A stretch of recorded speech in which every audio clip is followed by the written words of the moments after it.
Welcome to the Aaron Renn Newsletter Audio Edition.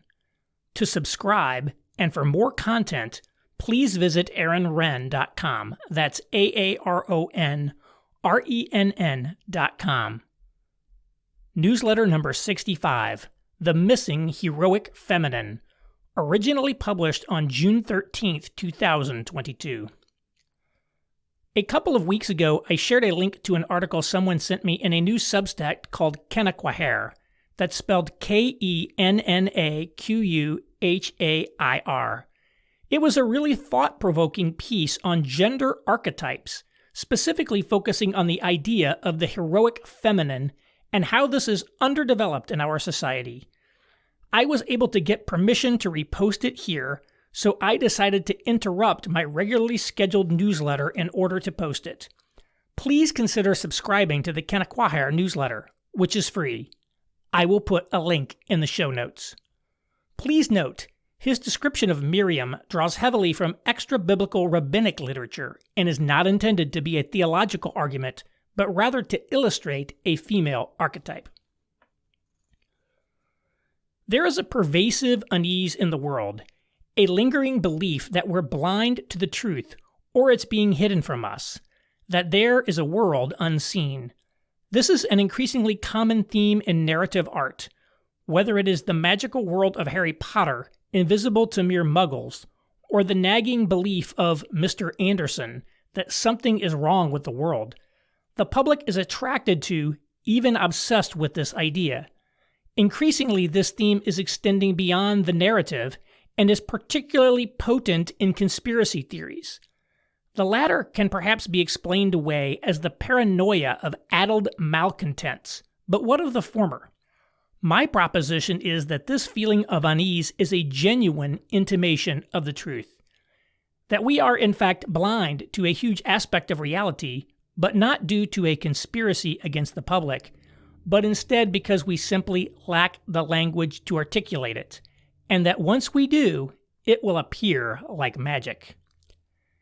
In 1949, literature professor Joseph Campbell published his seminal work, The Hero with 1,000 Faces.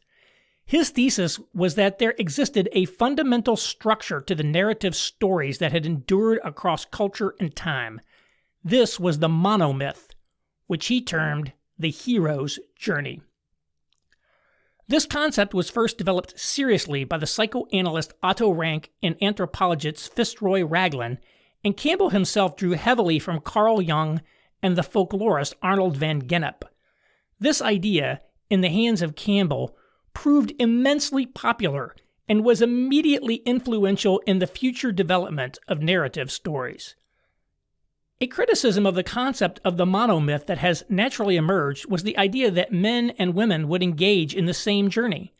A student of Campbell's, Maureen Murdoch, wrote a self-help book using these themes, and when it was shown to Campbell, he remarked that, quote, "Women don't need to make the journey.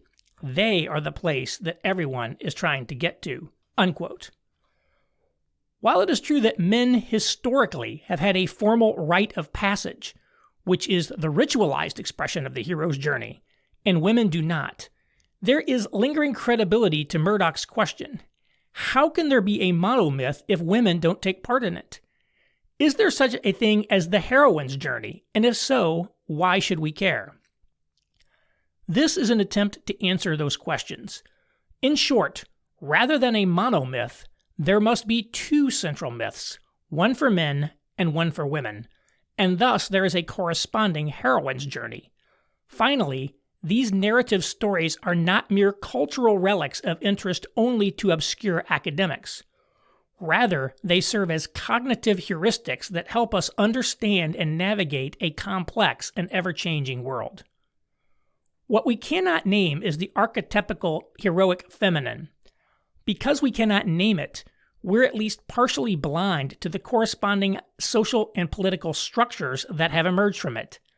Identifying, clarifying, and developing this missing narrative concept would have been a logical function of feminism.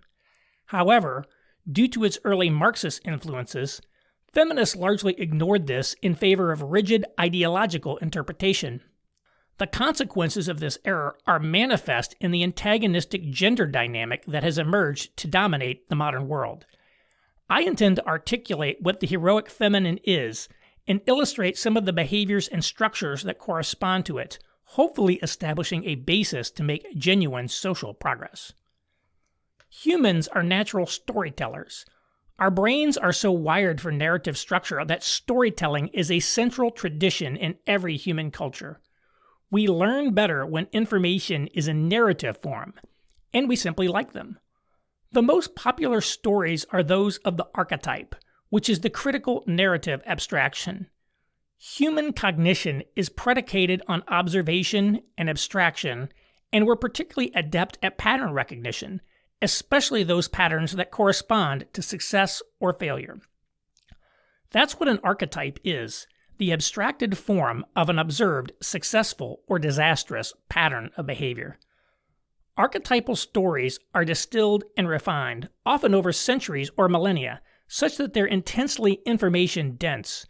Jordan Peterson has spent many hours extracting information from the extremely short biblical story of Cain and Abel, till the delight of millions of people who've watched his lectures. Archetypal stories function as cognitive heuristics, i.e., they reduce complex concepts, often moral or social, into a manageable form. This is why if someone says, "My boss is like Darth Vader," you know instantly what he means. Just how much information that narrative reference conveys becomes apparent should you run into someone unfamiliar with Star Wars and then attempt to explain who Darth Vader is and what he's like and what that means in terms of describing your boss. Because archetypal stories often serve as a means of teaching moral lessons, they have a necessary correspondence to reality. Simply put, stories don't endure unless they're archetypal, and they're not archetypal unless they contain sufficient truth to be useful. These archetypes derive from endless observation and abstraction, packaged into narrative form, and refined over and over again until they're reliably able to convey a useful truth. It is popular today to invert this order of operations and assume that someone crafted an archetype and then attempted to impose that onto the world, often for some nefarious reason. Modern gender theorists make this error in critiquing gender roles as a concept. They imagine that masculine and feminine were crafted as synonyms for superior and inferior, and then arbitrarily imposed onto people, when in truth the behaviors preceded the language. We observe patterns more common, not exclusive to, men or women, and then establish language to describe that. Our language reflects a reality in regards to gender. The classic hero story is a narrative designed to illustrate ideals' behaviors at a particular time and place. Over time, even the particular time and place constraint is abstracted away, and we're left with stories that have a universal theme. This is what distinguishes an archetypal story. Anyone can write a story that informs how to behave, but an archetypal story tells how to behave optimally. Historically, communities are most naturally segregated by gender. Men and women are easy to distinguish biologically, which results in different social functions with corresponding obstacles and duties. Thus, they necessarily have different stories to help guide them. There must be archetypal stories for each. While the moral lessons in any archetypal story are universal, there necessarily must be stories primarily useful for each gender. This is where the monomyth breaks down. The hero's journey that Campbell described isn't really a monomyth so much as it is the masculine hero story. The earliest stories in corresponding archetypes were fairly simple, primarily narratives about men pacifying nature and making it safe with women acting as support, tending to the family and community. As these stories were refined, and the lessons they contained were more readily learned and applied, human communities flourished. This success opened up greater opportunities. People could now become merchants, poets, laborers, soldiers, and so on, though these greater opportunities were primarily capitalized on by men. Women remained largely constrained by biology, and so their narrative stories were largely constrained to the maiden, mother, matriarch triad. Over the millennia, Increasingly complex opportunities for men fueled the development of an increasingly complex set of masculine narratives, which in turn informed an increasingly sophisticated understanding of masculinity within the culture. We grew to understand what masculine leadership, struggle, sacrifice, virtue, etc. looked like, whereas understanding of the feminine was constrained, though it was not entirely neglected, as our understanding of the constrained roles of women did grow in sophistication, leaving us with a broader understanding of masculinity and a deeper understanding of femininity within those roles. This imbalance compounded over time, producing what could be considered a patriarchal structure in much of the world. This was not the product of any contrived malice so much as a result of simple biology. This illustrated an interesting pattern of human understanding.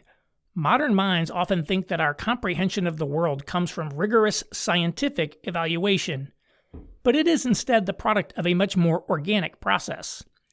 In essence, we largely engage in the world at what can be considered the level of culture. Beneath that is the level of intellectual analysis, science, which feeds into it. But beneath that is the level of narrative and art. It is here that people attempt to express ideas which have not yet been formalized intellectually. This level is predicated on observation, mythology just being the residual remnant of an earlier artistic narrative level, and revelation, that is, religious truths. The level of culture consists of rituals, roles, institutions, habits, and so on, all serving as cognitive and social heuristics, and passed on through story. Historically, violence is what dominated our lives, especially the violence of nature itself. As we gained control over nature, the threat of nature receded and the violence of humans became the primary concern. This corresponds roughly to when humans settled down to farm and cities grew, and lasted until very recently. The first 240,000 years of human history was us dealing with nature. The past 10,000 years or so was us dealing with each other. Only in the past 200 years did we finally, at least in the West, get a handle on violence. The United States can lay claim to adopting the most successful moral restraint on violence, Lockean natural rights. Because violence is primarily the domain of men, we both suffer more of it and are also more adept at it. Natural rights was primarily a restraint on men. One of the results was the emergence of new opportunities and problems for women. In the 19th century U.S., women grew ever more involved in the public domain, acting to bring the Christian morality of the home into the public sphere by way of civic organizations. This was a unique aspect of American culture. Women took over many of the duties that the Catholic Church managed in continental Europe. What developed was a kind of parallel power structure to the traditional masculine power structure. This feminine structure enabled the radical limited government to function, but it also increased the prominence and status of women. This, of course, suffered a backlash in the form of a moral panic, largely focused on the fear that women would neglect the home and children. Due to said panic, the progressives pushed for the government to take over many of the functions of the women's civic organizations, thus crippling this emerging power structure. What was happening was that women's roles in society were expanding and new archetypes were emerging. This is evidenced in the literature of the age, but it never quite matured, again due to the progressive era. Post-World War II, as the civic organizations were finally dying off, an artificial prosperity emerged due to the U.S. possessing more than 80% of the world's industrial capacity as a result of the war. And two things happened. The first is that a uniquely prosperous middle class emerged, and the second was that we put the stories about this class on TV, and so the patterns expressed became firmly embedded in the cultural consciousness. The problem was that this 1950s pattern was largely an illusion. The skills and function of the feminine in the home diminished due to the outsourcing of parenting via public education, and new technologies reduced the labor required to run a home. What resulted was a kind of boredom that helped give rise to feminism, which was then fully unleashed with birth control in the 1960s. It was under these conditions that the status of the traditional feminine patterns of behavior diminished, and feminism was the backlash. Rather than looking back into Western history to identify the nascent, underdeveloped patterns of heroic femininity, feminism took the Marxist oppression narrative and simply dismissed the feminine expression as the behavior of the voluntarily oppressed, i.e., false consciousness. Thus it dismissed the feminine half of our culture and drove everyone in the masculine patterns of behavior. The obvious problem being that said pattern doesn't reward men and women equally, and society needs a healthy feminine side for both men and women. Feminism should have developed these patterns, but didn't. Why didn't feminism do the hard work of developing these underdeveloped patterns? My guess is mere intellectual laziness and mental illness. The earliest of the second wave feminists were intellectually mediocre and often severely mentally ill. Their success is not due to their achievements, but the dubious durability of the 1950s patterns of behavior and the power of the Marxist narrative that they borrowed. So, the basic problem is that archetypal stories help us to understand how to act in the world. Masculine archetypal stories were plentiful and diverse, but feminine archetypal stories were limited. Men grew into their roles over millennia and had time to integrate new patterns slowly. Women went from 0 to 60 pretty much overnight due to birth control. As a result, they didn't have sufficient archetypal narratives to help them. Consequently, they defaulted either to masculine patterns or to the ideological constructs of feminism, such as the "you can have it all" woman of the 1980s, which was an infamous cultural disaster, or the 1950s faux traditionalism. What resulted is a severely increased fail rate for women. This was particularly brutal given that women traditionally occupied a kind of safe middle ground. Their lows were not as low as for men, but neither were their highs. And neither they nor society were well equipped to handle it. All of this sets up the central question: what is the archetypal heroic feminine, and what are the underdeveloped patterns that correspond? For this, we must look at historical narratives verified by modern research when available. The best place to start that I've found is the biblical figure of Miriam. I will be using primarily Jewish sources, particularly the Talmud. Miriam was the older sister of Moses. As a child, Miriam's father, in order to save the lives of Jewish children via a technicality, decided to divorce his wife and have the other men follow suit. Miriam, as a young girl, challenged him and insisted that he needed to find another way because it was more important to preserve the family. He accepted her critique and did so. Later, through a clever ruse, she again saved the life of Moses. Much later, Moses famously led his people out of Egypt, along with Miriam and Aaron, and was a prophet. But Moses led his people where? Into a desert, where disaster awaited save for Miriam. It's described, essentially, as a kind of magic well, but basically, because Miriam was favored by God, she was able to find water. Thus Moses led them into the desert, but Miriam kept them alive. Miriam tended to the women and helped bind and maintain the community. This is a classic function of women, building and binding the community through social maintenance. This corresponds to women's greater measured interest in people, and as a consequence of how empathy works. However, something else was going on. This brings me to whales.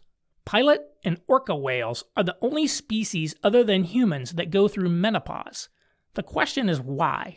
Why cut short your procreative ability?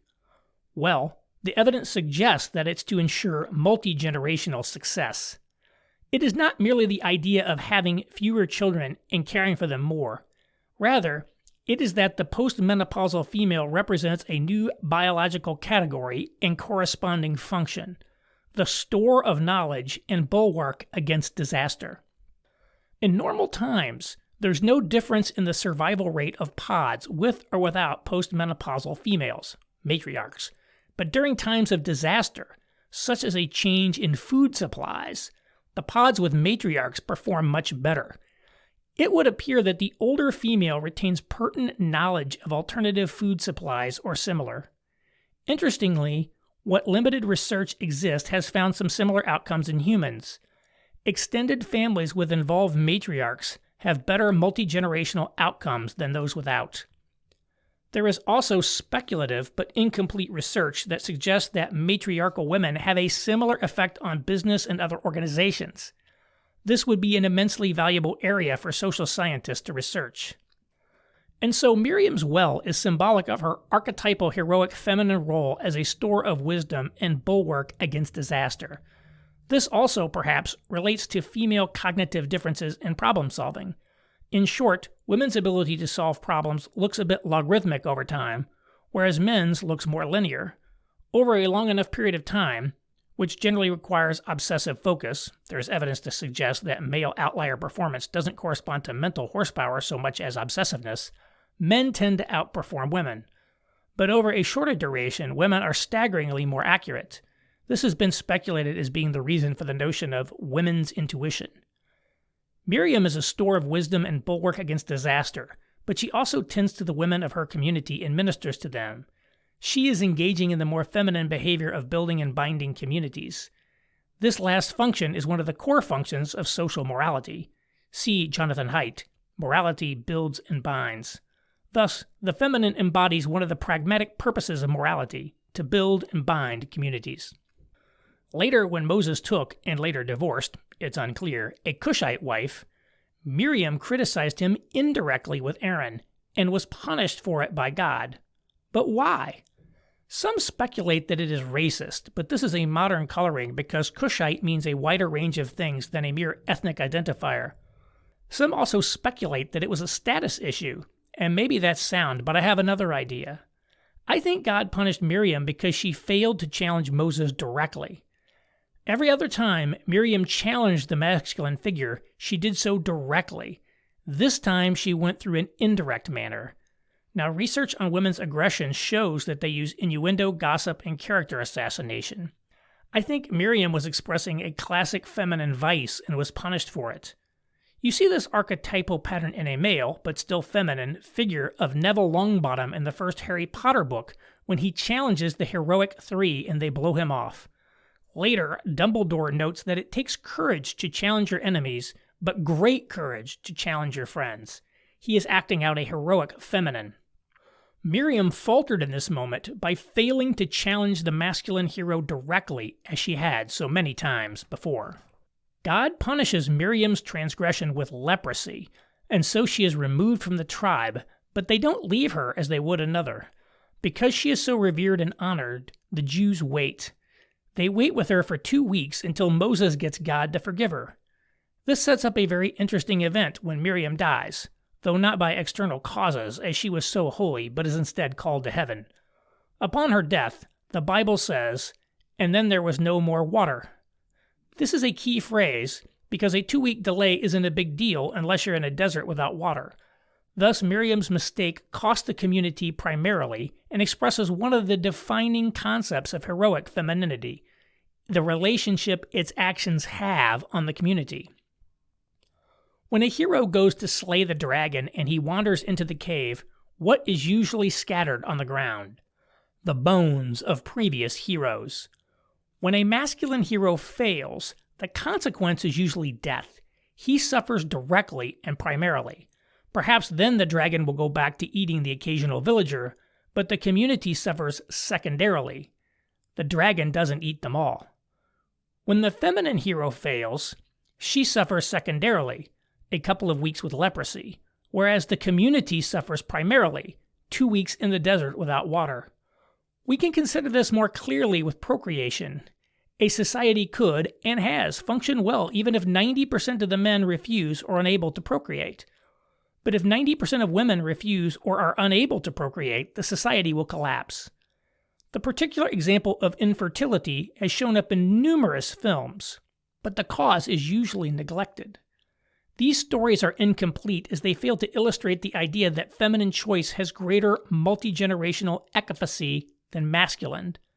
The consequences can be greater on society, but removed from the individual. One can even speculate that this aligns with the traditional male-female dynamic in which the feminine gives up authority to the masculine so long as he also takes accountability. This relates to the common motif of expressing nature itself as feminine. What does nature do? It selects. It decides who will live and who will die. It punishes transgressions ruthlessly. It is the medium of evolutionary selection. Human women do this via choice, and on what basis select is reflected in the future. In a very real sense, if women are free to select, then humanity literally reflects their judgment. It is perhaps no surprise then that many cultures have constrained female selection. It is quite the power.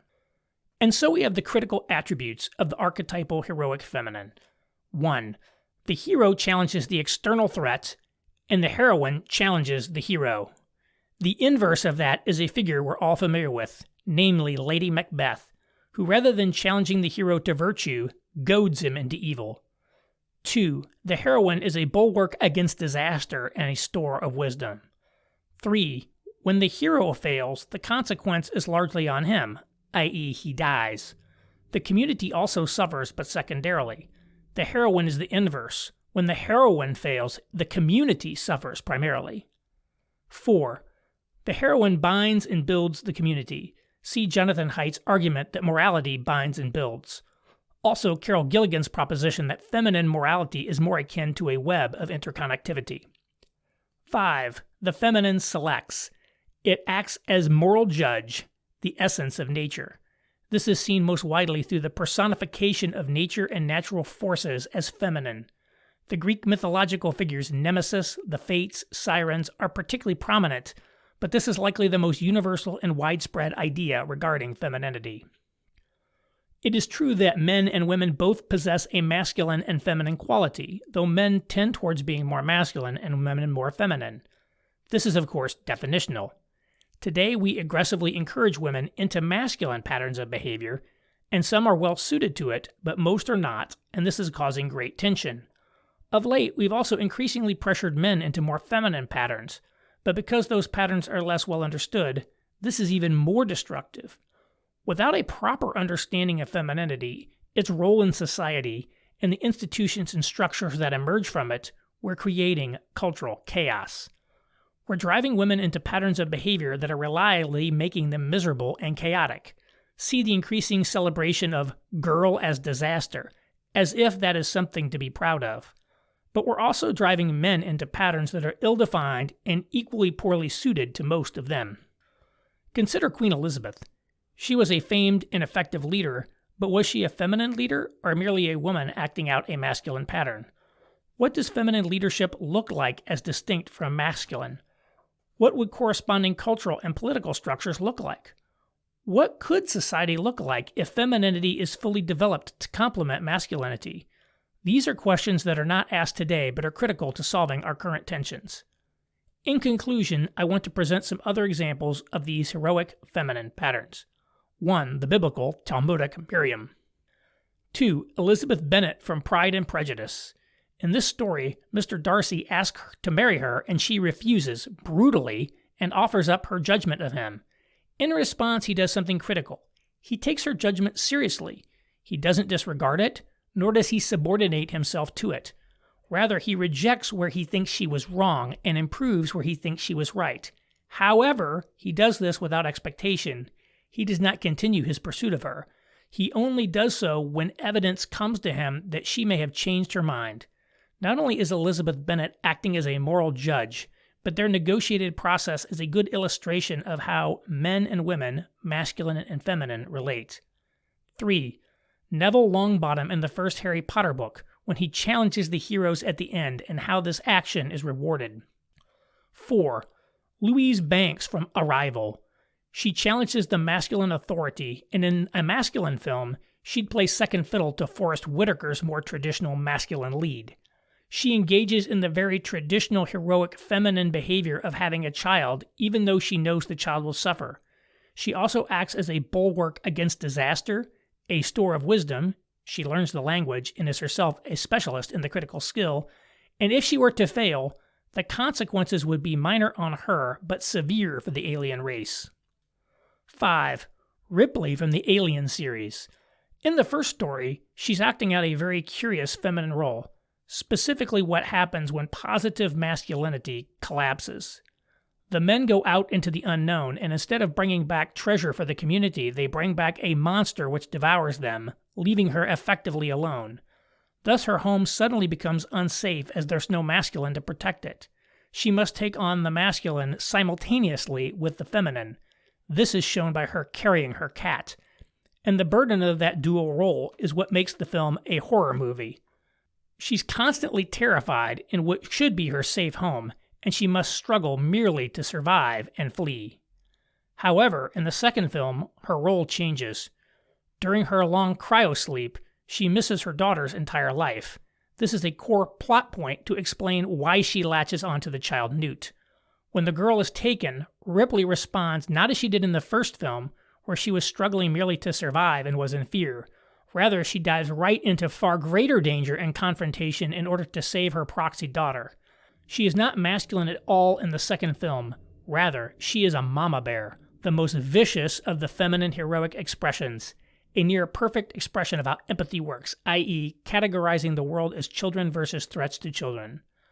I will be following this up by inviting discussion, but also by exploring how this conceptual framework is useful politically, culturally, and even personally. Thank you. Thanks to Kennaquhair for allowing me to repost this.